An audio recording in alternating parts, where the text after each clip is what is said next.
At dinner, my parents said, "You work while your sister enjoys. Don't like it?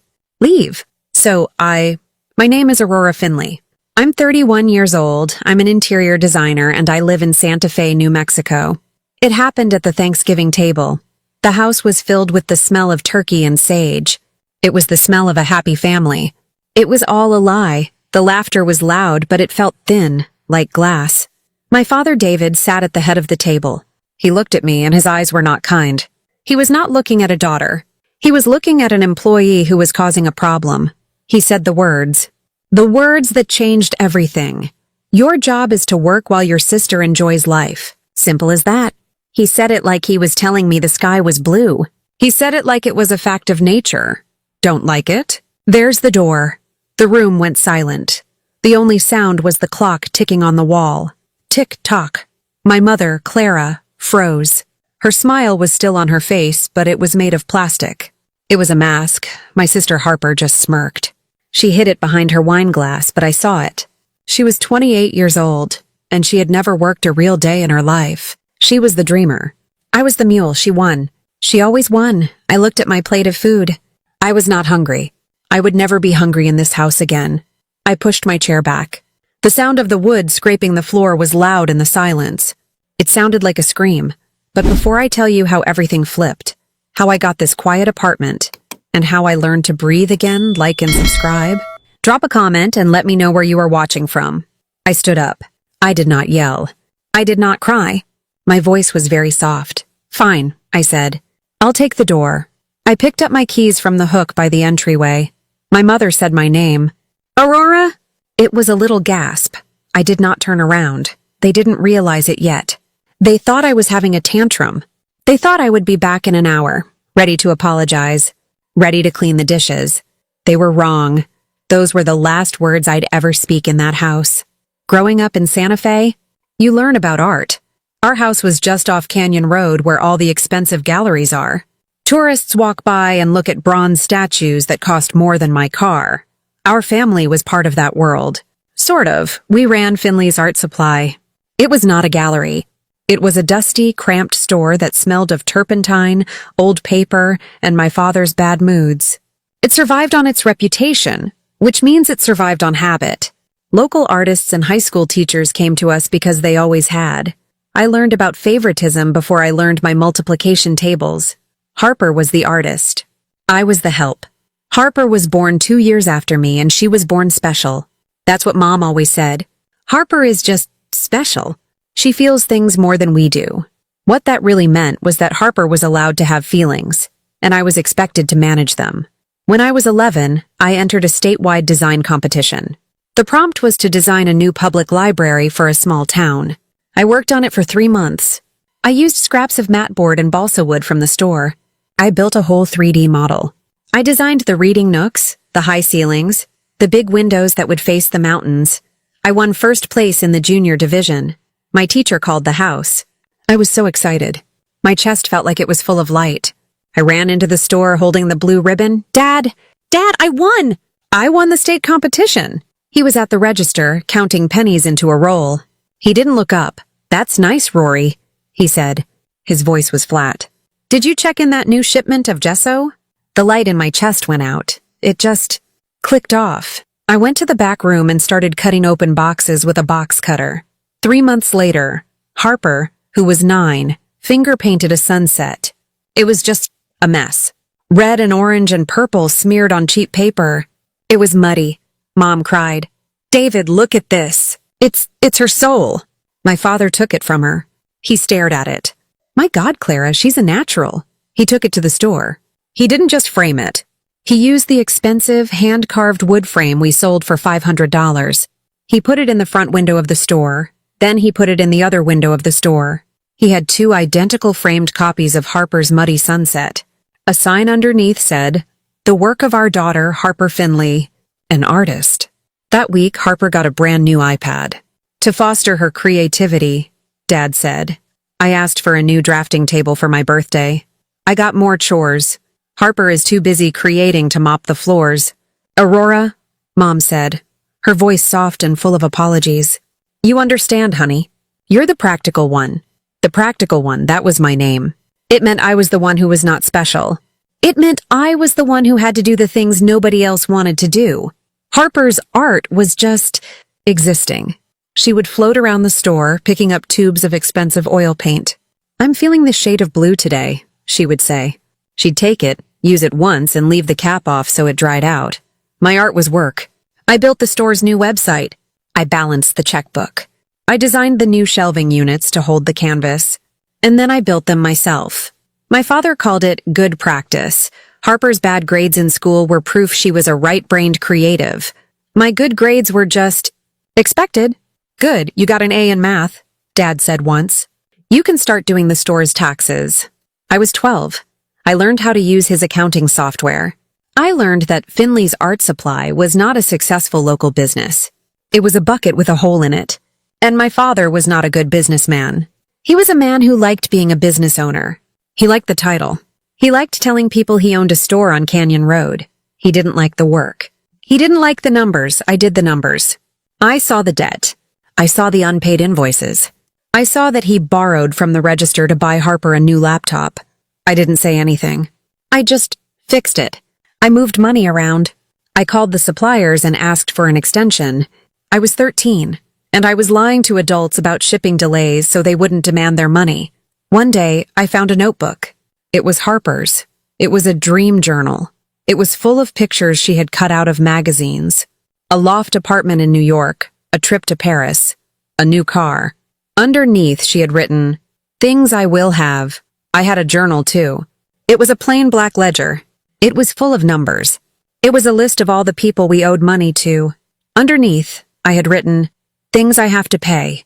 She was the dream. I was the mop, and that was our family. By the time I was in high school, I had no friends. I knew people. People said hi to me in the hall, but I couldn't do anything. I couldn't go to football games. I couldn't go to parties. I couldn't even join the school's design club. My extracurricular activity was the store. While other kids were at the movies, I was running the weekend shift. While they were at prom, I was cleaning dried paint pallets with a metal scraper, my hands raw and smelling of thinner. I woke up at 5 a.m. every Saturday. The air in Santa Fe is cold in the morning. I would ride my bike to the store. The streets were empty. It was dark. I'd unlock the heavy metal gate. The sound of it dragging across the concrete was the sound of my life. I'd turn on the lights. The store was always cold. I'd start the coffee not for me, but for my father, who would show up around 10, read the paper for an hour, and then ask me how the morning sales were. I was the one who hauled the 50-pound bags of plaster from the delivery truck. I was the one who dealt with the angry customers. "This brush is shedding," one lady told me, slamming it on the counter. I just nodded. "I'm so sorry about that. Let me get you a new one." I was 16. I was the store manager, the janitor, and the bookkeeper. My father gave me a paycheck. It was $50 a week. Cash. "Don't spend it all in one place," he'd joke. I didn't spend it at all. Every dollar I earned went into a big glass mason jar. It was an old pickle jar, and it still smelled a little like vinegar. I kept it hidden under my bed, beneath a loose floorboard. On the jar, I had written one word in black marker: college. It was my secret. It was my hope. It was the one thing that was just for me. I would count it every night. $60. $80, $120. It was my escape plan. My father found it. I came home from school. My room was a mess. My mother had been spring cleaning, which meant she had been snooping. The jar was gone from under the floor. It was sitting on the kitchen table. It was empty. My father was there. My mother was crying. Harper was looking at her phone. "Where is my money?" I asked. My voice was shaking. "We needed to talk to you about this, Aurora," my father said. He wasn't angry. He was disappointed, like I had done something wrong. "We are a family. We don't keep secrets," he said. "That was my money," I said. "I earned it. I was saving for college," my father sighed. It was the sigh he always used when I was being difficult. "Dreams don't pay bills, Aurora. Work does." Then he looked at Harper. "Your sister needed a new laptop for her creative supplies. Her old one was so slow. It was hurting her process." Harper didn't even look up. "Thanks, Daddy," she mumbled. "You took my money?" I whispered. "You took my money and gave it to her?" "We invested it," my father said, his voice hard. We invested it in your sister's future. You should be happy to help. She's going to be a big artist one day. She's going to take care of all of us." I looked at Harper. She was taking a selfie. "What about my future?" I asked. My father just stared at me. "Your future is here, Aurora. This store? This family. Who do you think is going to run this place when I'm gone? Harper? Be realistic." There was that word again. Realistic. My dreams were unrealistic. Harper's dream of being a famous brand was a sound investment. The math never added up. After that, I stopped saving. I stopped dreaming. I just worked. I graduated high school. I didn't go to college. I couldn't. I had no money. And the store needed me, so I worked. I worked for my father. I worked for my mother. I worked for Harper. Harper decided to launch a brand. It was t-shirts with her art on them.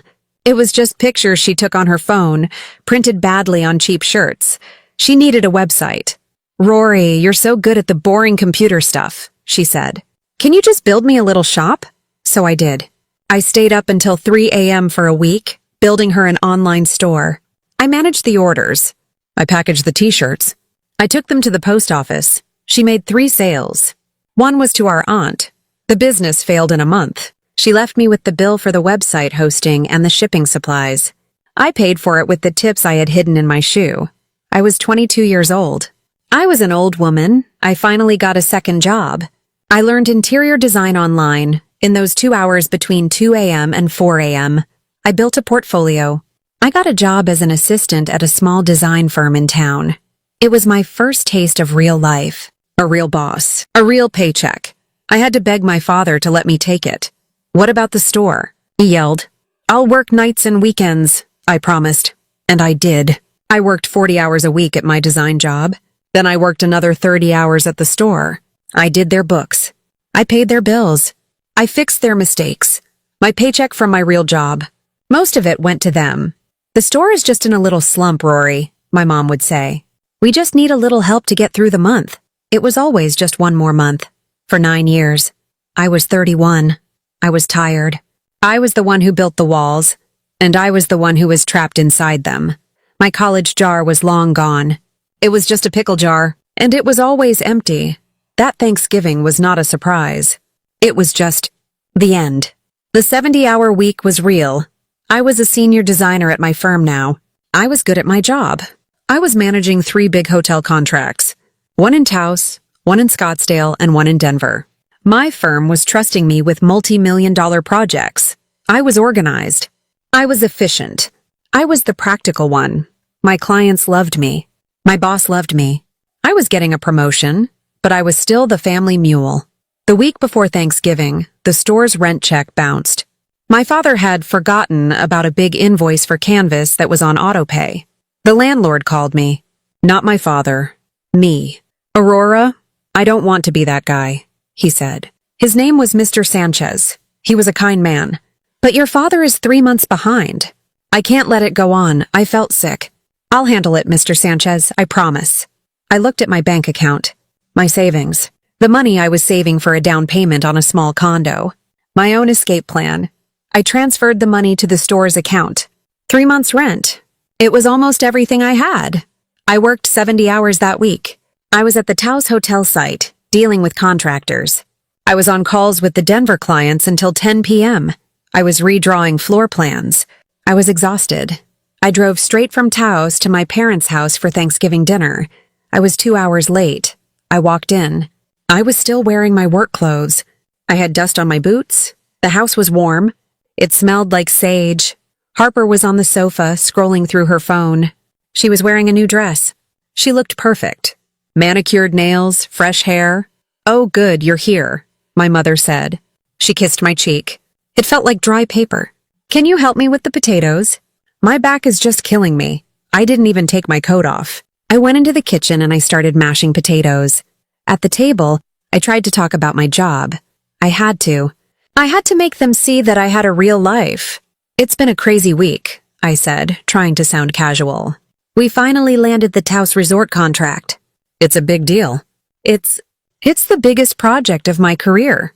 My mother smiled. "Oh, that's nice, dear." She turned to Harper. "Did you hear Harper's news?" "Tell her, baby." Harper looked up from her phone. She was beaming. Oh my God, you guys. I am officially collaborating with Crystal Vibes. I had no idea what that was. They're a huge brand on Instagram, she said. Like I was an idiot. They're sending me a whole box of healing crystals. And they're paying me $500. For one post. My father raised his glass. That's my girl, see? A real entrepreneur. Building her own brand? We're so proud of you, sweetie. $500 for one Instagram post. I had just signed a contract that would bring my firm over $1 million. I had just paid 3 months of their rent, and they were celebrating $500 for healing crystals, the math. It never ever added up. I was so tired. The exhaustion was like a heavy, wet blanket. I couldn't be polite. I couldn't fake it. Not this time. That's great, Harper, I said. My voice was flat. I turned to my father. Dad, we need to talk about the store. His smile vanished. This is not the time, Aurora. When is the time? I asked. The table was quiet. The rent check bounced. Again. I had to cover it. All 3 months of it, my mother gasped. Oh, Aurora, you shouldn't have... She had to, my father said, his voice low. It's the family business. It's your business, Dad. I said. My voice was getting louder. I can't keep doing this. I have my own life. My own job. A job that I am working 70 hours a week at. I can't be your bookkeeper and your bank and your janitor anymore. Harper's eyes filled with tears. Why are you always attacking us? Why do you have to ruin everything? You like working. You're a workaholic. Just let us be happy. This is not about liking work, Harper. I snapped. This is about fairness. I work, I bleed. I stress, and you get free crystals. Stop it. My father yelled. He slammed his hand on the table. The glasses rattled. You want to talk about fairness? He said, his face turning red. He pointed his fork at me. I'll tell you about fairness. And that's when he said it. Enough. Your job is to work while your sister enjoys life. That's your role. Simple as that. The silence that followed was heavy. It was thick. I could feel it pressing on my skin. Your role. Not my daughter. Not part of the family. My role. He finally said it. He said the quiet part out loud. I wasn't a person. I was a function. I was a tool. I was the worker bee, and my only purpose was to serve the queen. I looked at him, and I didn't feel anger. I didn't feel sadness. I felt nothing. It was like a rope I had been holding onto for 31 years had finally been cut, and I was just floating. He wasn't done. Don't like it? He sneered. There's the door. He thought I would cry. He thought I would back down. He thought I would apologize. He thought wrong. Something in me split clean in two. The part that was the good daughter just died. It just shriveled up and turned to dust. I stood up. My mother said, Rory, sit down. He didn't mean it. Yes, he did, I said. My voice was quiet. It was clear. All the shaking was gone. I looked at my father. Fine. I'll take the door. I walked out of the dining room. I grabbed my keys from the bowl. I grabbed my purse. I walked out of the front door. I did not slam it. I closed it softly behind me. I got in my car. I started the engine. I drove away. I didn't look in the rearview mirror. I left them at the table, with the cooling turkey and the mashed potatoes, and the $500 healing crystals. I left behind the only version of family I had ever known, and for the first time in my entire life, I took a deep, deep breath. I spent that first night in a motel off the highway, the kind of place with a flickering neon sign and thin blankets. It was awful, and it was the best night's sleep I ever had. The quiet was strange. It was so loud. I kept expecting my phone to ring. I kept expecting a knock on the door. I felt a little spike of guilt. This is crazy. I just walked out on Thanksgiving. They're my family. I should go back. They must be worried. I woke up the next morning. Friday. I checked my phone. Not one missed call. Not one text. They weren't worried. They were annoyed. They thought I was bluffing. They thought I was having a tantrum. They were sitting at home, arms crossed, waiting for me to come crawling back, begging for forgiveness. They thought I would show up to open the store. That one fact made me hard. It turned my sadness into something cold. And something strong. I was not a person to them. I was a broken appliance. They were just waiting for me to start working again. I ordered a coffee from the gas station next door. It was terrible. I sat on the motel bed and I drank it. and I waited. The first call came 2 days later, Sunday. My phone rang. The screen said, Dad. My stomach did a flip. The guilt came back. He's calling. He's sorry, I let it go to voicemail. My hand was shaking. I waited a minute. I took a breath. I played the message. It was not an apology. My dad's voice was barking, angry. Aurora, this little stunt is ridiculous. You think walking out fixes anything? It doesn't. You made your point. You're a great big drama queen. Now get back here and fix the books. The payroll is due Monday. Beep. I stared at my phone. Not, are you okay? Not, where are you? Not, I'm sorry. I didn't mean it. It was, get back here and fix the books. I felt a cold laugh bubble up in my chest. It was a strange sound. I deleted the message. The next call came an hour later. Mom. I let it go to voicemail. Beep. My mother's voice. She was crying. Or she was pretending to cry. It was hard to tell the difference. Rory. Honey, please come home. My back is out. It's just terrible. I can't lift these boxes of canvases that just came in. Your father is in a terrible mood. You always knew how to calm him down. I need you. Please, honey. I need you. Beep. The guilt. This was her weapon. It always was. My back is out. I need you. Your father is in a mood. It was never, what do you need, Aurora? It was never, how are you feeling? It was always about them. Their needs. Their comfort. I deleted the message. The next day, Monday, the text from Harper started. Text 1. Rory. Pick up! It's urgent! Text 2. Don't be a baby. I know you're seeing these. Text 3. Dad is going to kill me. Pick up the phone. I let her call. It went to voicemail. Beep. Harper's voice was fast and frantic. Oh my God, Aurora, where are you? Mom said you left, but I thought she was kidding. Look, I have this amazing idea for a pop-up paint and sip class. It's going to be huge. But the deposit for the rental space is due today. It's $10,000. $10,000. Dad said you'd handle it. Can you just wire me the 10 grand? Just 10. It's a sure thing. You'll totally get it back, I promise. Call me. He's really mad. Call me. Beep. I just sat there. I was not a sister. I was not a person. I was a bank. I was a bank that was suddenly permanently closed. This time, I did laugh. I laughed out loud in my car. It was a cold, empty sound. After that, the calls and texts were a storm. Dad's messages got angrier. I am not kidding, Aurora. You are ruining this family. You're selfish. You're a selfish, ungrateful child. Mom's messages got more desperate. You're scaring me, Aurora. Are you okay? Please just come home. I'll make your favorite stew. This isn't funny. Harper's messages got mean. You're being so selfish. This was my one big chance and you're ruining it. You're just jealous of me. You've always been jealous. My phone was buzzing every 2 minutes. It was a constant vibration of their needs, their anger, their demands. I watched the screen. 10 missed calls. 20. 35. By Sunday night, 1 week after the dinner, it was 47 missed calls. I had found a small, furnished apartment to rent by the month. It was clean. It was empty. It was all mine. I sat on the floor. I drank a cup of tea. My hand was perfectly steady. I opened my phone. I went to my contacts. I clicked on Dad. I pressed block this caller. I clicked on Mom. I pressed block this caller. I clicked on Harper. I pressed block this caller.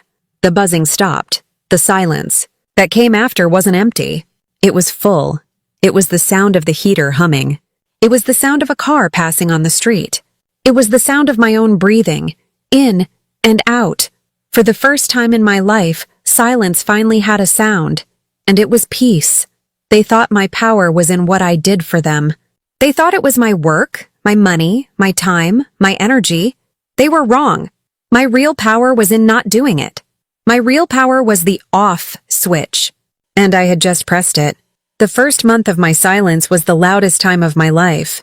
I was working from my new empty apartment. I was trying to focus on the Taos project, but the aftershocks of my leaving kept finding me. I wasn't there, so I didn't see the store crumble. I just heard it.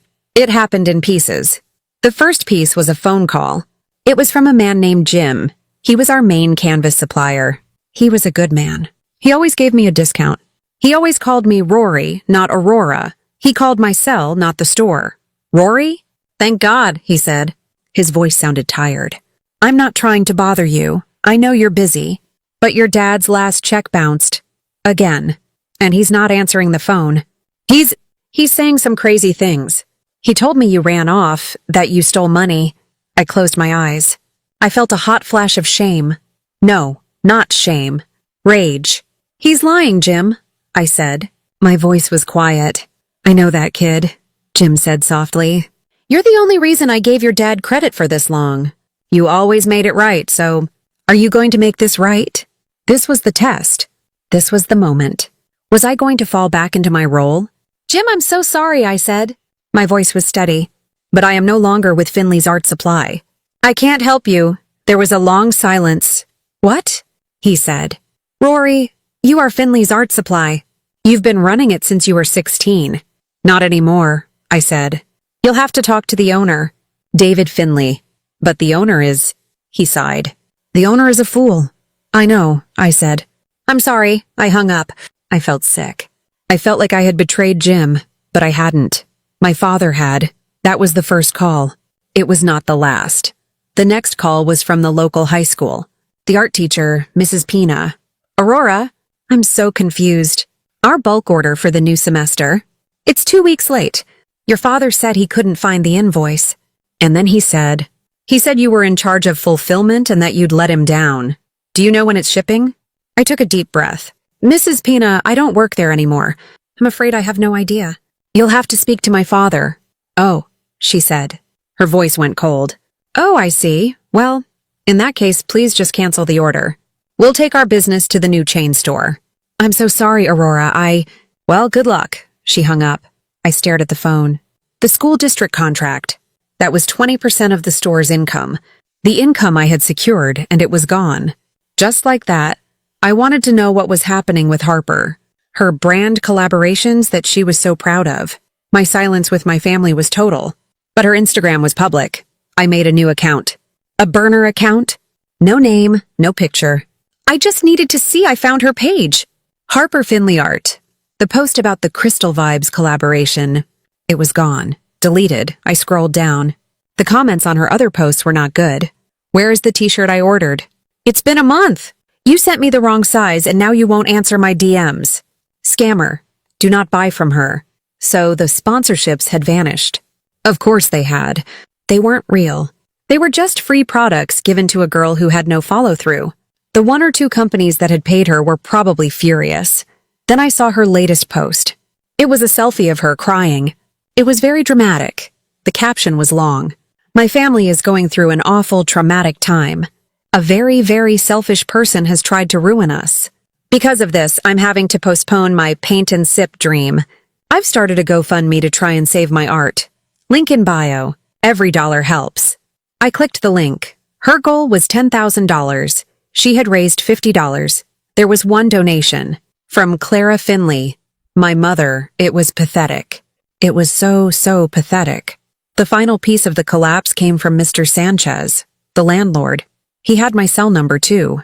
He was a kind man. He always asked about my design work. He called me one evening. Aurora, he said. He sounded sad. I'm just calling as a courtesy. I'm putting the eviction notice on the door tomorrow. I sat down on my floor. It's that bad? It's worse, he said. He hasn't paid. The bank called me. They're seizing the business assets. He tried to bluff them, Aurora. Your father. He came into my office. He was yelling. He said I was ruining him. He said a big investor was coming in to save him. He said you were working on a deal. I closed my eyes. I'm not, Mr. Sanchez. I know, child. I know. He sighed. I wanted to tell you. I know you put your heart into that place. You were the only one who did. It's a sad thing. It is a sad thing, I said. For years, my paycheck was their safety net. I was the floor under their feet. They got so used to me, they forgot I was there. They thought they were standing on solid ground. They thought they were walking on air, held up by my father's reputation. They weren't. They were just standing on my shoulders. I was not a scapegoat. A scapegoat is who you blame. I was the pack mule. I was the one carrying the weight so they could walk around with their heads held high. They had built their entire world on the idea that I would never get tired, that I would never put my own needs first. I had been their one and only investor. I was their line of credit. I was their emergency fund. I wasn't a person. I was a resource, and now the resource was gone. The mine was empty. They were falling, and they were falling hard, and I wasn't going to catch them. My hands were finally my own. It was not my job to hold them up anymore. It was not my job to fix their bad math. My only job was to lock my door, turn up the heat, and get back to my real work. The work that I was paid for. The collapse was total. And I didn't have to lift a finger. I just had to stop lifting. A month after the eviction, there was a knock on my door. It was a sharp, confident knock. Not a police knock. Not a weak, pleading knock like my mother would do. I wasn't expecting anyone. My stomach flipped. I looked through the peephole. It was Aunt Violet, my mother's sister. I hadn't seen her in 3 years. Aunt Violet was nothing like my mother. My mother was soft, round, and full of tears. Aunt Violet was sharp, tall, and full of our facts. She was a forensic accountant for the state. She lived in Albuquerque. She was the only person in my life who had ever treated me like an adult. I opened the door. She was holding 2 cups of coffee from a real coffee shop. She was wearing a smart black coat. Her silver hair was in a perfect sharp braid. "Can I come in, Aurora?" she asked. "Or we can go for a walk. Your choice." "Come in," I said. She walked in and looked around my small, clean apartment. She didn't say, "It's so small." She didn't say, "It's so empty." She just nodded. "This is a good space." "Good light." She handed me a coffee. "This is for you. Black, 2 sugars." I remembered. I was so stunned I almost cried. She remembered. We sat at my small kitchen table. My hands were shaking. Did they send you?" I asked. Aunt Violet laughed. It was a dry, smart sound. "No one sends me anywhere, kid." "Your mother called me, of course.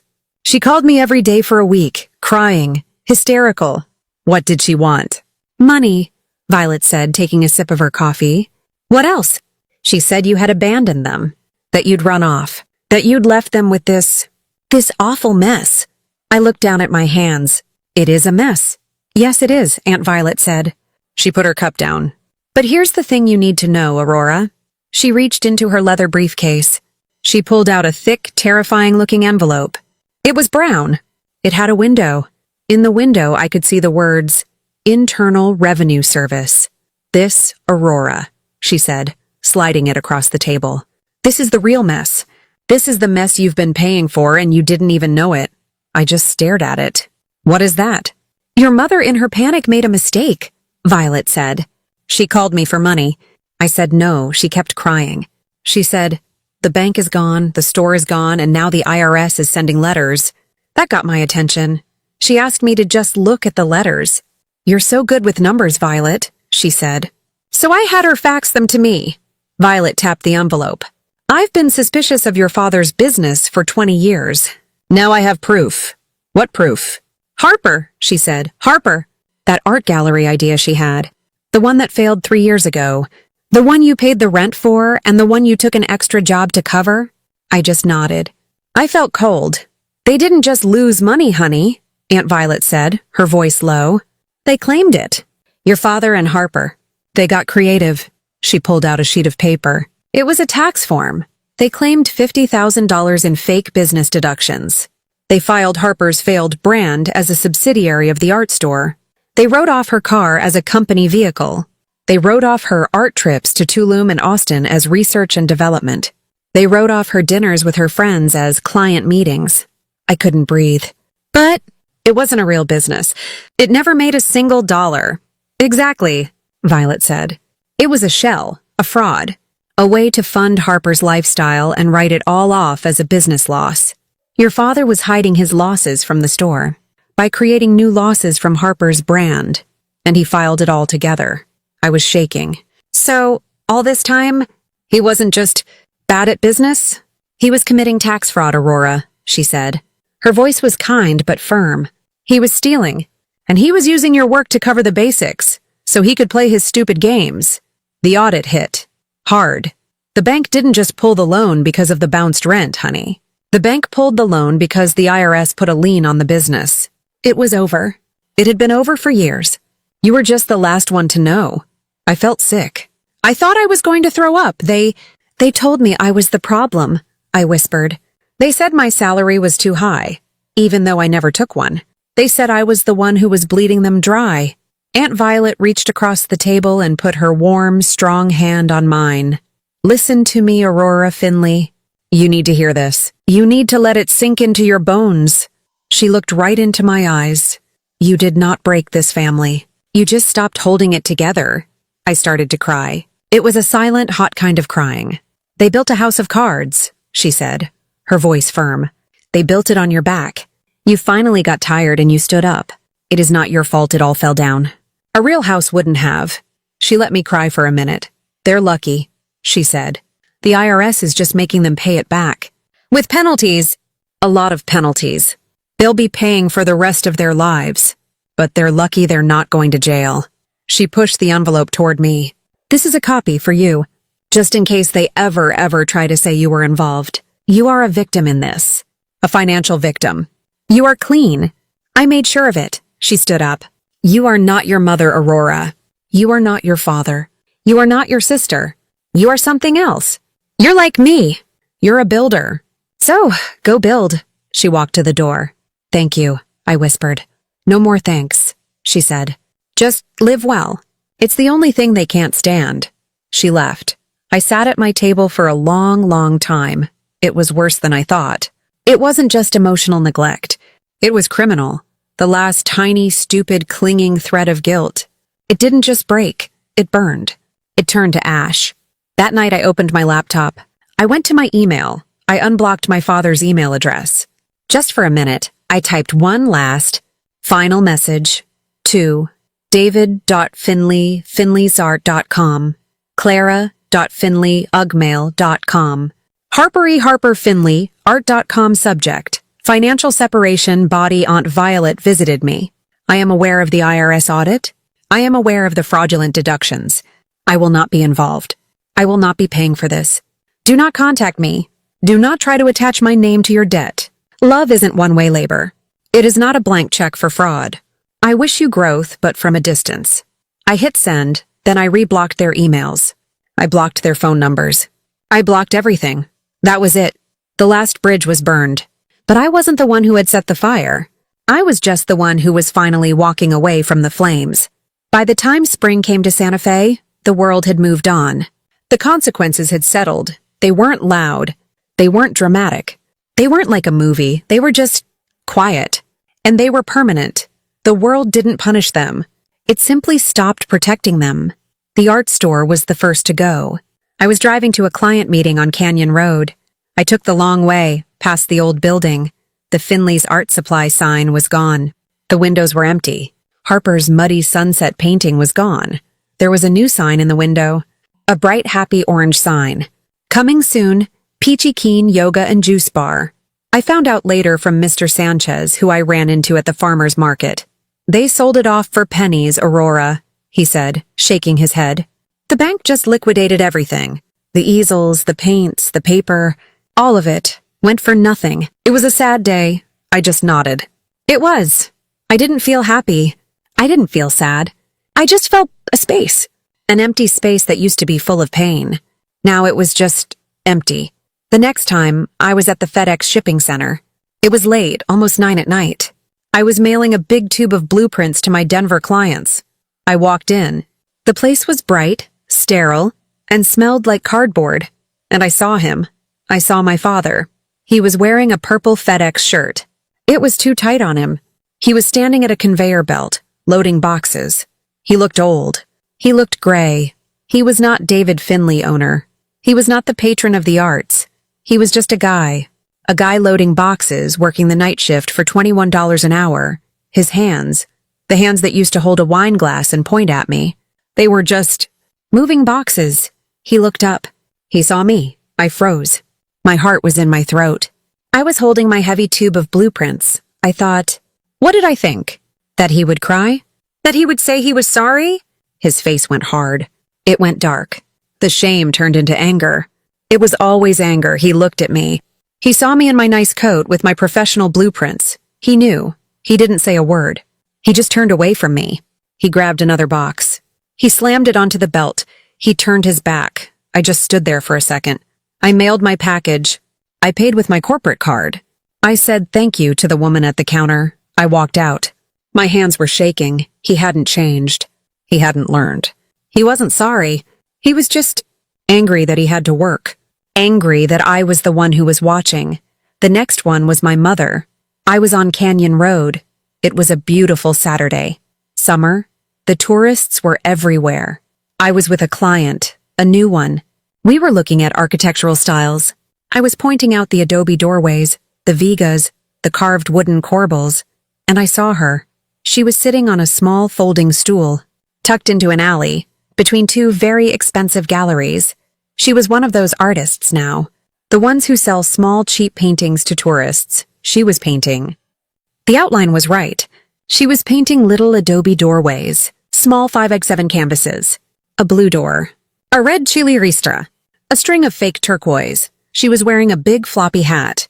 She looked small, my mother, the woman who loved real art, the woman who thought my design work was just practical. She was now painting the most cliché, soulless tourist trap art just to make a few dollars. A tourist stopped, looked at the painting, and then walked away. My mother sighed. She put her brush down. She looked down at her paint box. She didn't see me. I was across the street. I felt a small, sharp, tiny needle of pity. She was Clara Finley, the art appreciator. Now she was just a woman on a stool, earning just enough to cover her prescriptions. I turned to my client. And if you look over here, I said, my voice perfectly level, you'll see the classic territorial style. I kept walking. I didn't look back. The last one was Harper. This was the one I dreaded. This was the one. I don't know what it was. I needed a frame. I had bought a print. A real piece of art from a real artist I admired. I was going to hang it in my new living room. I could have gone to any framer in Santa Fe, but I knew where I was going. I drove out to the big, ugly strip mall by the highway. I walked into the Hobby Lobby. The smell of cinnamon potpourri and plastic hit me. It was awful. I walked to the back of the store, to the framing counter, and there she was. She was wearing the red vest. It was wrinkled. Her hair was in a messy bun. Her nails, which were always perfect, were broken and had paint under them. She was Harper Finley, the artist, the brand, the creative, and she was cutting a mat board for a poster of a kitten hanging from a tree branch. She was clocked in. She looked up. She heard the bell on the counter. She saw me. Her face went white. Then it went red. Then it went white again. She looked like a cornered animal. "Can I help you?" she said. Her voice was a flat, dead thing. I looked at her. I looked at her name tag. Harper. I put my print on the counter. It was a beautiful, abstract landscape. "I need a quote on a frame for this," I said. My voice was quiet. She had to help me. I was a customer. She was the employee. She pulled out a tape measure. Her hands were shaking. She measured the print. 24 by 36, she muttered. She typed on the computer. She wouldn't look at me. She just stared at the screen. "It will be $120, she said. "With the basic mat and the non-glare glass." "Great," I said. "Thank you." I picked up my print. I started to turn away. "Aurora?" I stopped. I turned back. Her eyes were wet. "Are you happy?" she whispered. "What?" "Are you happy?" she said, her voice cracking. "You ruined us. You ruined everything. Dad lost his store. Mom is sick. I'm here. Are you finally happy?" I looked at her. The girl who got the iPad. The girl who got my college money. The girl who got the $500 for crystals. The girl who got $50,000 in fake tax write-offs. I thought about my answer. "Harper," I said. My voice was very soft. Very clear. "This isn't my fault." "Yes, it is," she cried. "No, this is just the math." She stared at me. "This is what happens when you run out of other people's money," I said. I turned around. I walked out of the Hobby Lobby. I didn't look back. The world didn't punish them. My father was no longer an owner. He was just an employee. My mother was no longer a patron of the arts. She was just a street vendor. My sister was no longer a brand. She was just a cashier. They weren't special. They weren't cursed. They were just people who had been living on a line of credit that was in my name, and I had finally, and forever, closed the account. 6 months after the Thanksgiving dinner, I was in a lawyer's office. It was not a dark, scary office. It was bright. The sun was streaming in. I was not being audited. I was not being sued. I was signing papers. I was sitting across from a bank manager. He was smiling at me. He had just approved my loan. My credit was perfect. My income was high. I was a valued client. I was buying my first condo, the condo I had been saving for, the one my father had tried to take from me, the one I had resaved for dollar by dollar. I signed the last page. My hand was not shaking. The lawyer said, "Congratulations, Ms. Finley." I took the keys. I walked into my own home. It was quiet. I walked on the Saltillo tile floor. It was cool under my feet. I ran my hand along the smooth, sun-baked adobe wall. I looked up at the open wooden beams, the vigas. I walked into the kitchen. It was clean. It was mine. I walked into the second bedroom. This would be my office. My real office. And then I walked out onto the balcony. It was just like the outline. It faced the Sangre de Cristo Mountains. It was late afternoon. The sun was starting to go down. The mountains were turning pink. That color they call alpenglow. This was the sunset I had earned. Not Harper's muddy, angry painting. This was the real thing. I stood there on my balcony and I looked at the mountains. And I cried. I hadn't cried when I left. I hadn't cried when my father yelled at me. I hadn't cried when I saw them, broken and lost. But I cried now. They weren't sad tears. They weren't angry tears. They were just water. They were just the relief. It was 31 years of holding my breath, and I was finally letting it out. The rebuild was quiet too, but it was mine. A week later, my boss called me into her office. My real boss. Aurora, she said. She was a strong woman. I liked her. The Taos project is stunning. The clients they're over the moon. They said your work is the best they've ever seen. Thank you, I said. I'm glad they're happy. They're more than happy. And so are we. She slid a piece of paper across the desk. We're promoting you, effective immediately.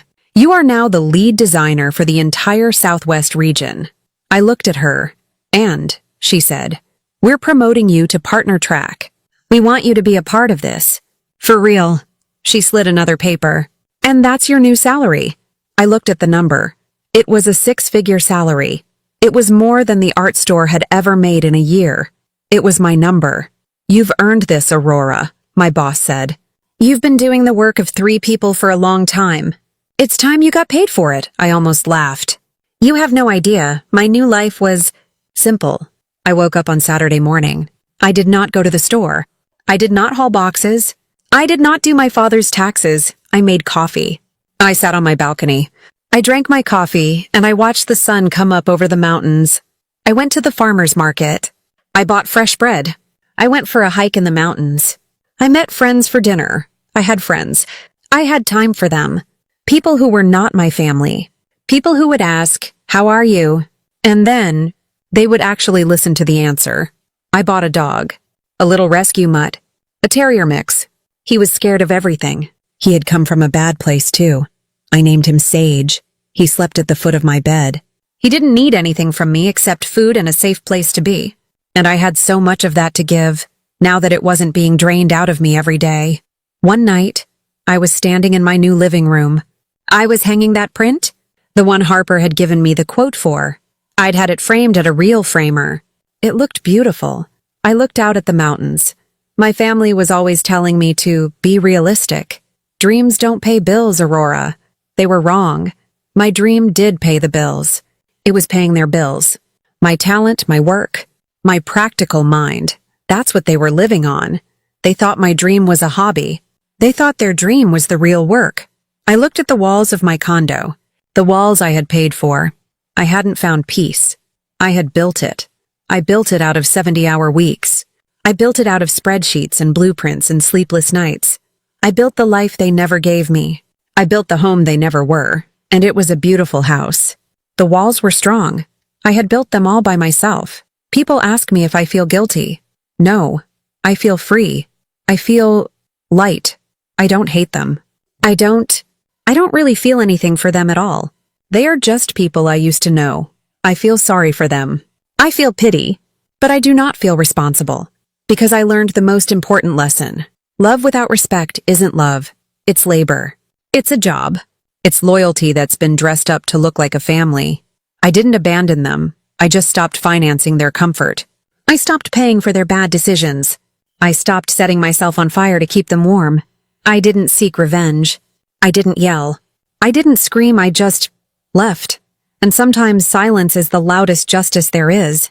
If this story hits home, if you know what this feels like, drop your city and state in the comments, because maybe you've been the one doing all the work, while someone else just enjoys life. And maybe, like me, you're done.